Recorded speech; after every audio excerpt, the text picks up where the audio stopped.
All right, God bless you, my wonderful people. I'm back again in the country. I went for vacation. For most of you who have been written on me, asking about me, I'm back again. I'm back to unleash the secret that they have been hiding for us since all this while. My people, America have failed completely. Donald Trump had finally been bought over. Did you know that there is this man who owns Nigeria? This man is very powerful business tycoon who have bought Nigeria through his own influence. My people, Nigeria, in fact, America have failed the world. If America, after all their sanctioning and all the ways that what is happening in Nigeria, and yet America is silent without doing anything, without any further action, that is to say that Donald Trump have failed Nigerians. There is this man called Changoris. This man is well connected in the essence that Nigeria used this man to influence Donald Trump. I haven't you asked yourself this question? After USA placed Nigeria as a country of concern upon thousands of the American missionary that is here documenting every step of the terrorists, and yet the America are still silent. Haven't you asked yourself question? What is really happening? What is happening is what you are about to witness today. Nigeria have delivered their own agreement. Nigeria have pumped excess crude oil to the America oil reserve through the help of this man called Changoris. Changoris is so connected in the sense that he married Donald Trump's daughter. That is how well connected that this man is. And this Changoris was a Lebanese man who have been living in Nigeria for more than 30-something years. He knows everything about Nigeria, both politically, both in business, both individual. He knows everything about Nigeria. And that is the man that Tinubu have been using to influence America. This video that you're about to watch have explained it all. Not that this explain it all, is the highest terrorist operating that is happening in Nigeria you are going to witness today, and why America is quiet over this after this very video. So I'm urging you to just pay good close attention. Let's see why all the American missionaries are here just because of this particular video. So my people, let's watch the video. Don't go anywhere. You can see they're bringing the bodies out to be buried in the mass grave that is behind me. For those of you watching, I just saw one of Brad's posts this morning about the burial, the mass grave that they dig, and they bury the Christians that have been slaughtered by the Muslims there. Can you, Brad, just kind of give us, tell us what's going on there and what you guys are doing and what's happening? Yeah, well, the immediate today, we were on our way to one attack that happened near one of our field offices. And early this morning, and then while we were on our way there, we learned that one of our widow communities was attacked. So we diverted from our original location. And when we showed up to our widow community, there were 11 adults, 2 infants, and 1 4-year-old that were slaughtered when we got there. But we buried them today at a mass grave. But you know, it's like I can't keep up with the attacks here. Every time I turn around, either one of our communities is getting attacked, or a neighboring community, or somebody near us has been attacked. I mean, it's just all over the place. But our ministry primarily focuses on helping persecuted Christians, number one. So we help in different ways. We have a refugee facility, and then we also have ministry to widows and orphans, because wherever there's widows, there's orphans too. So we focus on helping persecuted Christians. We'll do extraction missions. So here in northern Nigeria, if you're a Muslim and you convert to Christianity, under Sharia law, that's a crime punishable by death. So your family can legally kill you if you come from a Muslim family, or you're a Muslim and you become a Christian. So we go in and take people we do extraction missions where we take people out of those situations and bring them to our refugee facility. We have one young girl in our refugee facility who, she was pregnant, and one of our pastors led her to the Lord. Her husband found out about it, locked her in a room in their house, like a jail cell, until she had the babies. Immediately when she gave birth, they took the baby. She's never held her baby, seen her baby, touched her baby. They were going to kill her after the baby was born. She escaped, and we intervened and brought her to our refugee facility. So that's like one of 1,000 stories. This is the recent story I could tell you. Another part of our ministry is we also bring the gospel to Muslim communities. So we go into Muslim communities and we basically just look for ways to show them the love of Christ. And whether that's schools, we operate a pretty extensive Fulani Muslim school system. Most Fulani children can't read or write their own language, Hausa, and they can't read and write English, which is the national language here because it's a former British colony. So it puts them at a huge disadvantage. So a lot of times they get drawn into radicalism because of the socioeconomic issues and no opportunities. So we go in and try to provide them opportunities. We've seen about we do medical outreaches. We drill wells in Muslim communities. Really anything we can do. You know, the fruit of the Spirit is called fruit because fruit is the reproductive organ of a plant. So we go into communities and bear the fruit of the Spirit, plant seeds of faith in people, and look for opportunities that the Holy Spirit opens to preach the gospel. We've seen over 7,000 Muslims come to Christ in over 10 years that we've been doing this. So we operate a Bible Institute that trains former Muslims to become pastors and evangelists. We operate underground churches here, but so we have this kind of dual focus of our ministry. One is helping persecuted Christians, and then the other is a pretty extensive gospel outreach to these communities. And a lot of times it's the ones doing the persecuting. We've led even Boko Haram soldiers to Christ, and now they're part of our underground churches. So, yeah. What is it that, or can the United States, does petitioning the government, is there anything practical that people can do from a higher level, or is it like, listen, they know what's happening, they know what's going on, there's just no stopping it until what's the answer? They know everything. We have a coalition of Congress members that I work with a lot in DC. I spend about half the year in northern Nigeria, and then I go back and raise awareness. And part of that raising awareness is I work with our coalition of congressional members. We also have some advisors in the White House that we let them know what's going on. They know what's going on. They know. You know, there were airstrikes on Christmas Day in Sokoto in northwest Nigeria. And then they U.S. sent 200 troops here and then some counterterrorism drones. It's gone back to the way, it's actually gotten worse since the airstrikes because it riled up all the radical Islamists here. The airstrikes did. So for a while, it looked like the United States was going to intervene. And we were very happy about that because 10 years, Eric, this thing has been ignored completely by the media, by the government.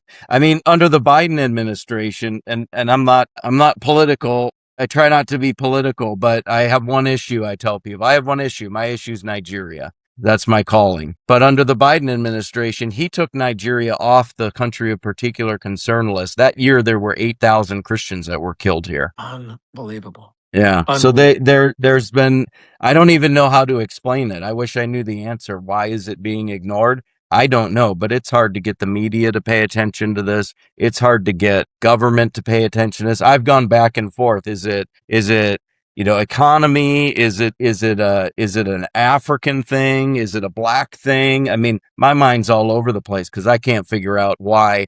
There were 8,200 Christians that were killed probably within a 300-mile radius of where I am right now. That's 72% of all the Christians killed in the world last year were killed here.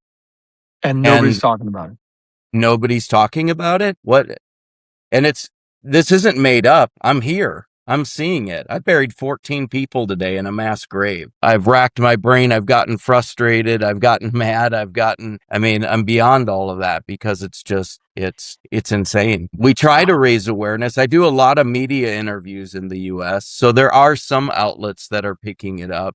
You know, I write for the Daily Wire and I write for the Washington Post, Washington Times, New York, the New York Post, Wall Street Journal. I do a lot of pretty big op-ed pieces and media interviews. FRC, I'm on with FRC. In fact, they're publishing an article of mine on Monday about President Trump. has kind of gone back to ignoring this issue. No, it's the next shiny object. And I'm not trying to be critical. I'm just saying, it looked like he was focusing on it for a while, and then all of a sudden it left a vacuum. And that just makes this problem worse. It's like, if you're going to do something, do it. Do it all the way. So is there a strategy of taking the head off the snake of the extreme Muslim world? Is there a difference between the extreme Muslim world and the Muslim world? Is it easy to take somebody from Muslim to extreme Muslim? Can you address that real quick? Yeah, so that's a great question. There are, let me focus real quick on the Fulani Muslims, because they're the cause of a lot of the violence right now. They're a tribal group. They're an ethnic group of people. The Fulani are not a terrorist group. I keep trying to say that because there's a lot of misinformation out there. There's over 17 million Fulani in northern Nigeria alone.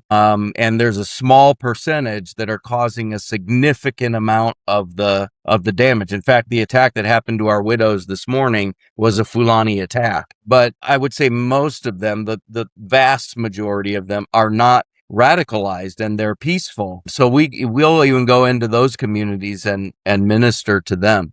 But when you talk about Boko Haram or ISWA, which is the Islamic State of West Africa, that's an entirely different thing, because those are ideological radical groups. So those aren't ethnic groups of people. Those are radical groups of people. We wrote a stabilization strategy for northern Nigeria last year. And one of the things that we called for was kinetic action among the terrorist organizations in northern Nigeria. So we know, we have all the intelligence of where they are. I know where a lot of these camps are located. We have people who've been kidnapped by them and are still being held, and we know where they are. So if I know where they are, certainly the CIA or the State Department knows where they are. So go in and, do some real damage across northern Nigeria. And I'm not a pacifist by any means. I think these terrorists need to be dealt with on the level that they're dealing, and take kinetic action and strategically strike them in key areas. But then that leaves the problem of the Fulani Muslims. Now, they're not technologically advanced. They're tribal people who live out in the bush. So they don't use Facebook, they don't use technology, these types of things. So I liken them, this is really probably a bad analogy, but they're very much like Native Americans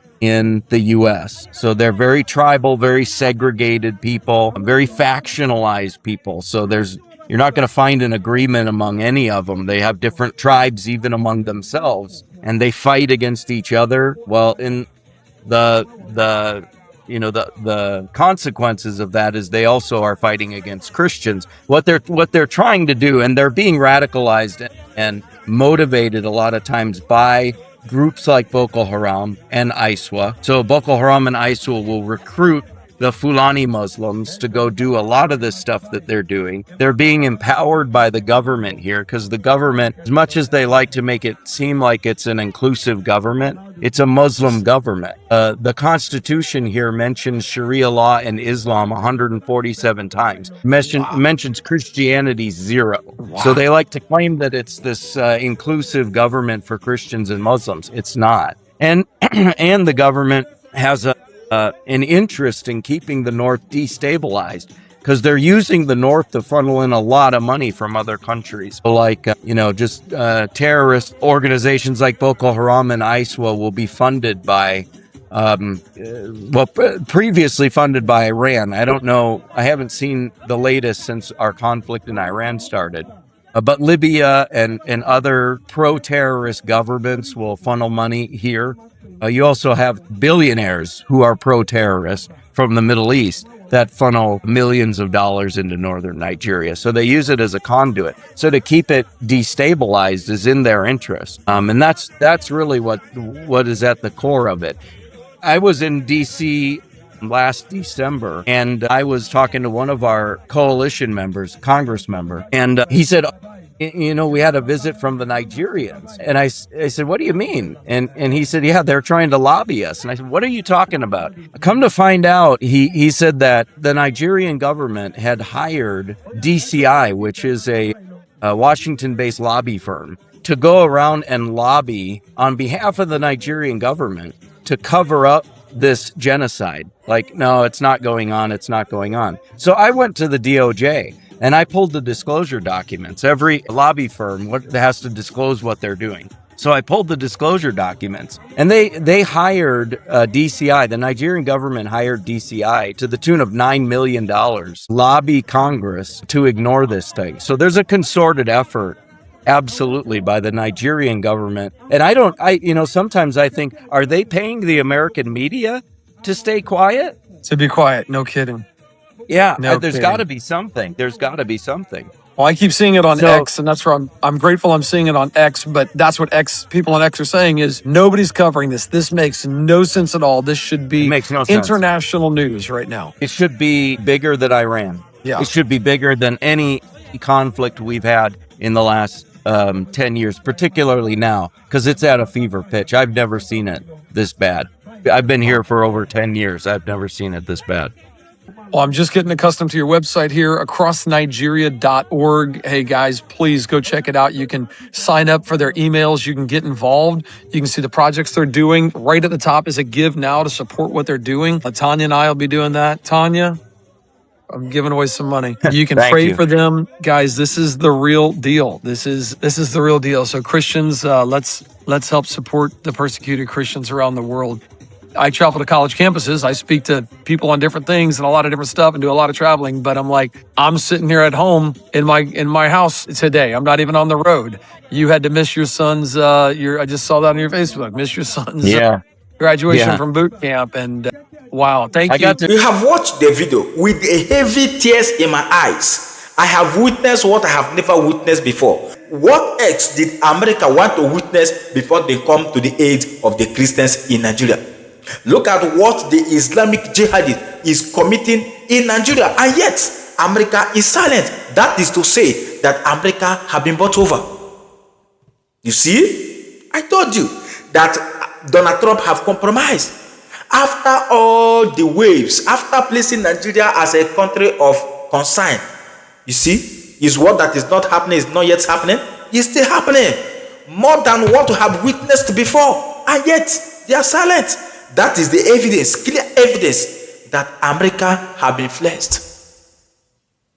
But however, America have been brought over.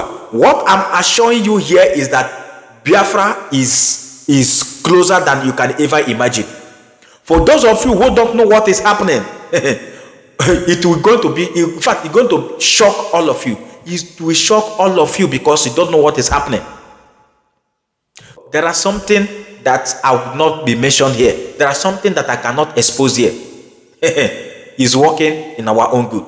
My people, rejoice. No matter what that you are seeing in Nigeria, rejoice. Biafra is more, in fact, Biafra is more closer than you can ever imagine. Who am I? I'm only a messenger. As usual, if you love what I do here in this Global Love Channel TV, please don't hesitate to touch the half of subscribe button, like and turn on the notification bell. So whenever we upload a new video like this, you'll be the first person to be notified. And in doing that, you are continuing to do more because togetherness, we shall save life together. Africa life matters. Don't play with your life. Till next time, see you in my next video. Bye for now. Thank you.